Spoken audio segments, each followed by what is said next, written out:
Camp కార్యాలయంలో ముఖ్యమంత్రి మీడియాతో మాట్లాడుతున్నారు. ప్రత్యక్ష ప్రసారం ద్వారా చూద్దాం.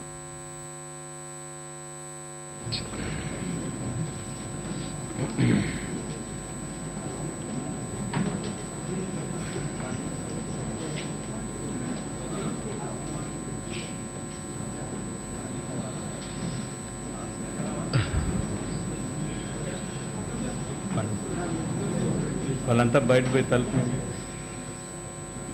రాష్ట్ర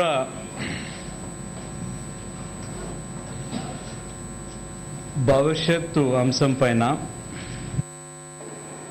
గత 9 రోజుల నుంచి జరుగుతున్న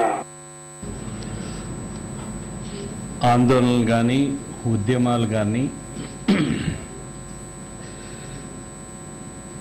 సీమాంధ్ర ప్రాంతాల్లో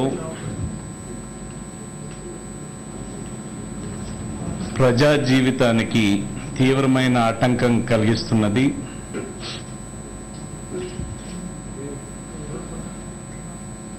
ఈ ఉద్యమాల్లో కూడా దురదృష్టవశాత్తు జాతీయ నాయకులు ప్రత్యేకంగా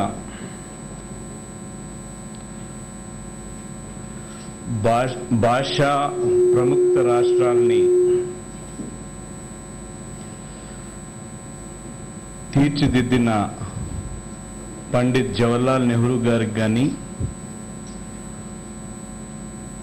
వారి విగ్రహాలని మన రాష్ట్రం ఏర్పడింది ఆంధ్రప్రదేశ్ వారి దయతోనే అని మర్చిపోకూడదు. ఎంతోమంది త్యాగాలు చేసిన దానివల్ల వారు తీసుకున్న నిర్ణయం మేరకే ఆంధ్రప్రదేశ్ రాష్ట్రం ఏర్పాటు కావటం జరిగింది.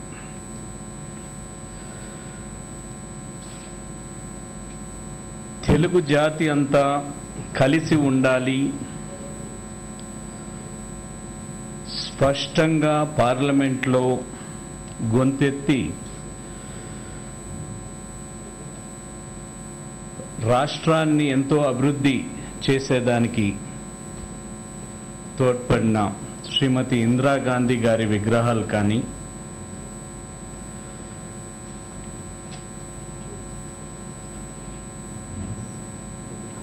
మన రాష్ట్రానికి అభివృద్ధి చెందాలని ఎంతో ఆసక్తి చూపిన మాజీ ప్రధానమంత్రి రాజీవ్ గాంధీ గారి విగ్రహాలు కానీ చాలా చోట్ల ఈ విగ్రహాలను ధ్వంసం చేసే దాంట్లో ఈ దుష్ట శక్తులు కానీ ఇతర పార్టీలు వారు రాజకీయ లబ్ధి కోసమే ఈ కార్యక్రమం చేయటం జరిగింది. దీన్ని తీవ్రంగా ఖండిస్తున్నాము.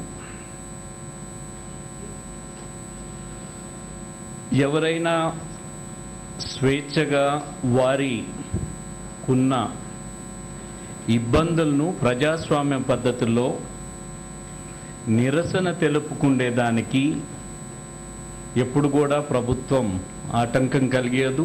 కానీ విధ్వంసానికి ప్రభుత్వ రంగంలో కానీ ప్రైవేట్ రంగంలో కానీ చేసేదాన్ని కఠినంగానే ప్రభుత్వ వైఖరి, నేను ముఖ్యమంత్రి అయిన రోజు నుంచి ఈ రోజు వరకు అదే వైఖరి కొనసాగటం జరుగుతూ ఉంది.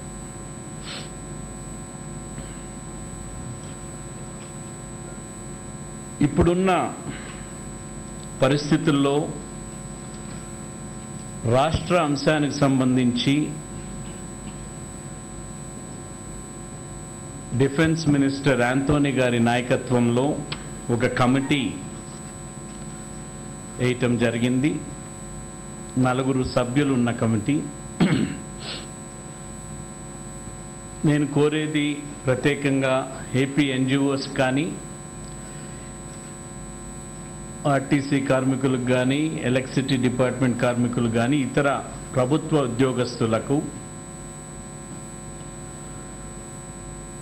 ఈ కమిటీని హైదరాబాద్కి ఆహ్వానించి మీ అభిప్రాయాలను ఇక్కడే తీసుకునే విధంగా ఏర్పాటు చేయటం జరుగుతుంది.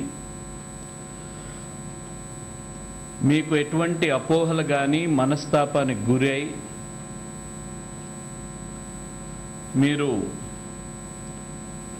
ఏదైతే ఉద్యమ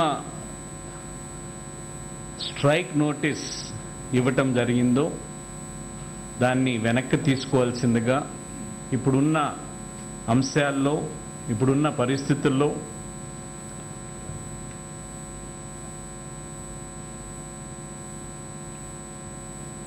వీటిల్ని ఈ కమిటీ ముందర మీకున్న అపోహలు కానీ మీకున్న సమస్యల పట్ల కానీ మీకు రాబోయే సమస్యల పట్ల కానీ స్పష్టంగా తెలుపుకునే అవకాశం ఖచ్చితంగా కలిగటం జరుగుతుంది. వీరితో పాటు ఏదైతే స్టూడెంట్ ఆర్గనైజేషన్స్ ఉన్నాయో లేక ఇతరులు ఎవరైనా వీరిని కలసాలనే ఉద్దేశం ఉంటే ఖచ్చితంగా వారికి కలిపే అవకాశం చేయటం జరుగుతుంది. ఈ ఉద్యోగస్తుల అంశంలో కేబినెట్ సబ్ కమిటీ ఒకటి రీకాన్స్టిట్యూట్ చేయటం జరిగింది. ఈరోజే జీవో కూడా ఇవ్వటం జరిగింది.